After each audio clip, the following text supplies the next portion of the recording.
Makasanak and Turchiev aren't the only players on the Yellow Jackets team with international ties. The AV broadcasting class at Proctor High School not only gives students a chance to work behind the camera, but in front of it as well. The team says one strategy that's really helped them out this season is being able to cast as far under docks like these as possible. Coach Kleppe added that his players, especially the seniors, shouldn't take what they've accomplished for granted. Talk about what it means to you to be a part of the Caravan and to come out to see Twins fans who might not have a chance to come down to see you guys at Target Field. Head coach Mike Zimmer really emphasized the run at the end of last season, and he said, we want to continue to run the ball. How excited are you as a member of that running game? Coach, lots of hype coming into this game. What have you done this week to kind of get the emotions in check for your players? You know, I think from last week we had a tough loss. For the second straight year, the Duluth Marshall baseball team has found themselves here at Target Field, and if their state tournament run has proved anything, it's that the Hilltoppers are never out of any game. This week, I tried my hand at a relatively new sport that is picking up a lot of steam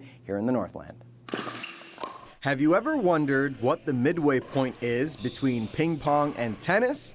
Well, that would be pickleball.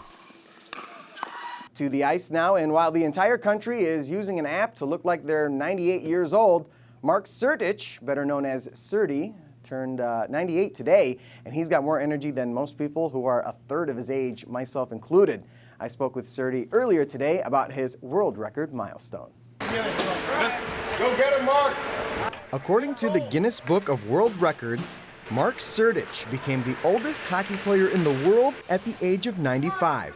3 years later, Serty still has the title with no plans on relinquishing it anytime soon. Of course, being my birthday, I'm thinking about it a little bit. Otherwise, I really don't have that much on my mind, during the day. I just take it as it comes and hope that the next day will be around too. Sertich, who was inducted into the Deck Athletic Hall of Fame 2 months ago, says he has a simple morning routine for those 2 days a week when he puts on the skates at the Duluth Heritage Ice Arena. I get up at 5:30 usually, get dressed and take care of making the coffee and so on and so forth, and then I get in the front room and do my exercises before I go down and play. And by that time, it's ready to get dressed to go to the rink and get on the ice. Sertich was joined by several friends and family members to celebrate his 98th birthday.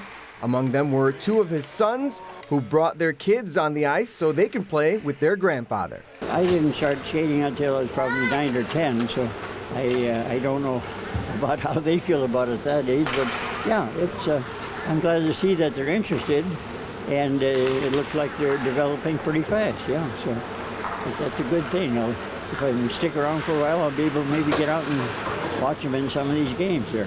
As the fun was wrapping up, I asked Sertich what is his secret to living a long, happy life. I've been asked that a couple of times, and here's the answer I gave those people. I said, one of these days, I'm going to sit down and write a book, and then you guys can buy the book and find out. 3 weeks ago, St. Cloud State sent shockwaves through the Division II college sports world as they folded multiple programs due to budget cuts and compliance with a Title IX ruling back in August. Among those cut was the Huskies football team, a decision that impacted over 80 student athletes, including Cloquet native Dylan Lauer. Some guys were talking about it, but I didn't really think much about it. I was kind of just joking around about it. Former Cloquet football standout Dylan Lauer says he didn't hear about the rumors until the night before when he received a text from head coach Scott Underwood asking all players to show up for a meeting to address those rumors. But 20 minutes after that text was sent, Underwood sent another one saying the school president would also be attending the meeting. And that was kind of when it hit us that, the president of the university wouldn't just meet with us to talk about rumors. So the meeting was at 3, but by 10 o'clock in the morning, everyone knew that we were done. Superior High School hosted Lake Superior Conference Day for boys basketball. Among the teams in attendance was the Ashland Ordockers, who have a new head coach, but not one you would expect.